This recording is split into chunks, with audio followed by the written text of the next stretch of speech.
What's up? Welcome back. I'm John Stark from MacTheMovieGuy.com, your favorite blind film critic, and today we're going to talk about It's Never Over, Jeff Buckley, which I've now seen twice.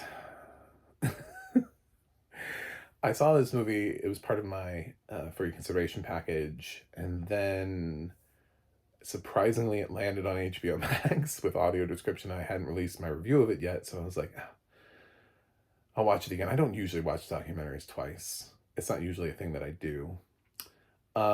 I did enjoy the documentary enough the first time around. I'm gonna say that I only kind of half paid attention to it the second time around because I'd already seen it the first time. I was mainly just kind of checking the audio description to see how functional it was and good and that kind of stuff, and conferring with the, fact that there did exist to be audio description. That's not a sentence, but I made one. And yes, so there is audio description for it. HBO Max paid, or HBO or Warner Brothers, just however you want to look at it. Played, is it 3 Play Media? Is that what it? To do an audio description track for this. And it's fine. The documentary is not fully a talking head documentary. It has a lot of, past footage of Jeff Buckley. It interviews a lot of the friends and family and, contemporaries of his, like Ben Harper, um, his mom, like girlfriend at the time. People like that are all sort of involved here in talking about Jeff Buckley. And they talk about, it's the reason why I liked it the first time around was because there are it's a documentary that's not afraid to admit there were faults in the person that it's talking about, even if the person that they're talking about is, an icon. Um, the idea that an icon can be imperfect, can have challenges, can have made mistakes. A lot of times when we make a documentary about somebody or something that's still alive, we don't do that.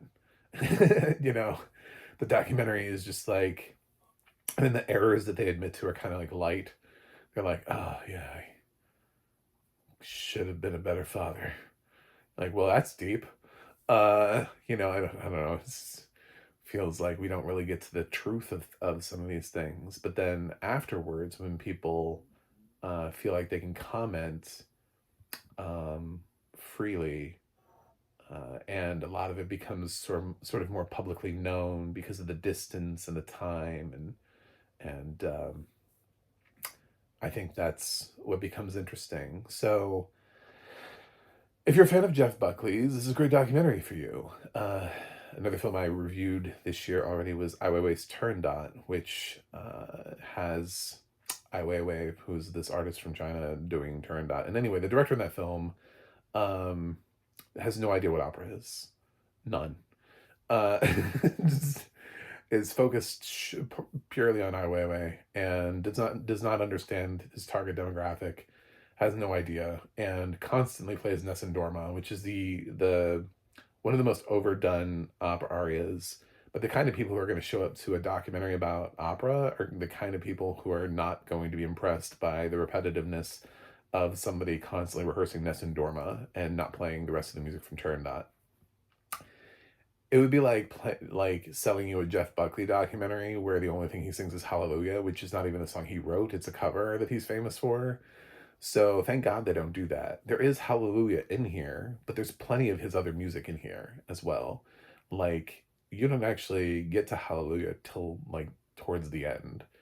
Um, so the rest of the time, it's about all the rest of the music that he did and how he became sort of an artist in his own right before he ever sang Hallelujah.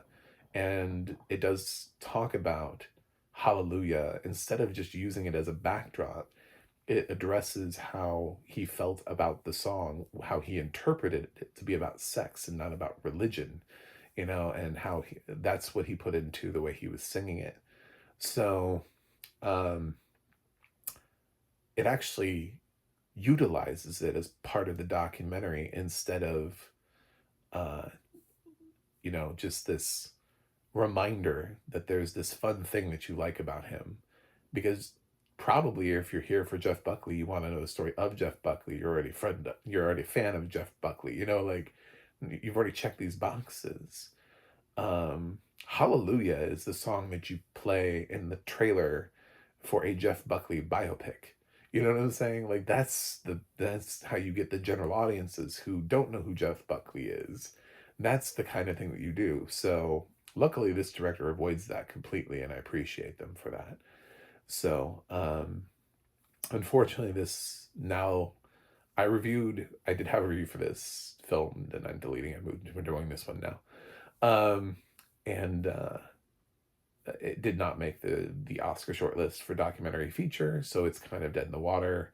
So now you just have to seek it out for yourself on HBO Max and be so driven to do so of your own accord without necessarily the push of, ooh, it's going to get an Oscar nomination. So, and I kind of knew that was going to happen. I mean, if you had asked me, um, you know, what I would have told you all of these documentaries we got this year about all of these celebrities, they were all going to miss that category. The Jeff Buckley, the John Candy, uh, Sherry Lamb Chop, the Stiller and Mira, all of those documentaries, they're all going to miss this because they don't usually vote for those. It's very rare that one even gets the short list, let alone a nomination. And sometimes it draws a lot of criticism and ire when that happens, when you have something that was really popular, like Won't You Be My Neighbor? And it's left off the list, and people just go, what the, you know? Um, yeah, it's just not, it's not their brand. So, but I think you should check this out. I like this documentary. It's not my favorite documentary of the year, but I do appreciate it for what it is as a star wielding documentary. So I'm going to give It's Never Over Jeff Buckley an 8.4 out of 10 and go with that. So thanks for watching. Thanks for subscribing, and I'll see you guys on the other side.